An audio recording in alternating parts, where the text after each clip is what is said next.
అనగా అనగా ఒక ఊరిలో ఉదయ్ మరియు రాజు అనే ఇద్దరు స్నేహితులు ఉండేవారు.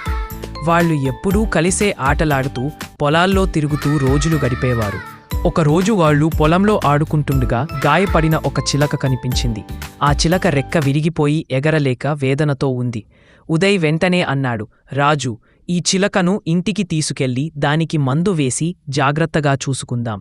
రాజు కొంచెం ఆలస్యంగా అనుకున్నాడు, మనకు ఎందుకీ కష్టం, వదిలేయమంటే సరిపోతుంది కదా. కాని ఉదయ్ పట్టుదలగా చెప్పాడు, జంతువులపైన మనసు చూపాలి, ఇవి కూడా మనలాగే ప్రాణమున్న జీవులే. అలా ఇద్దరూ చిలకను ఇంటికి తీసుకెళ్లి కొద్ది రోజులు పూల కాషాయంతో అన్నపానములతో దాన్ని సంరక్షించారు. క్రమంగా చిలక ఆరోగ్యం బాగై మళ్లీ ఎగరగలిగే స్థితికి వచ్చింది. ఒక ఉదయం చిలక ఎగిరిపోయే ముందు వాళ్ల చుట్టూ తిరుగుతూ మధురంగా పలికింది. కొన్ని రోజుల తర్వాత పంటలు ఎండిపోవడం మొదలైంది. అయితే ఆశ్చర్యం ఏమిటంటే ఉదయ్, రాజు పొలాల్లో మాత్రం వర్షం కురిసింది. పంటలు పచ్చగా పండాయి. అందరూ ఆశ్చర్యపోయి అడిగితే ఒక పెద్దాయన అన్నాడు, ఆ చిలక సాధారణ పక్షి కాదు, దైవం పంపిన దూత.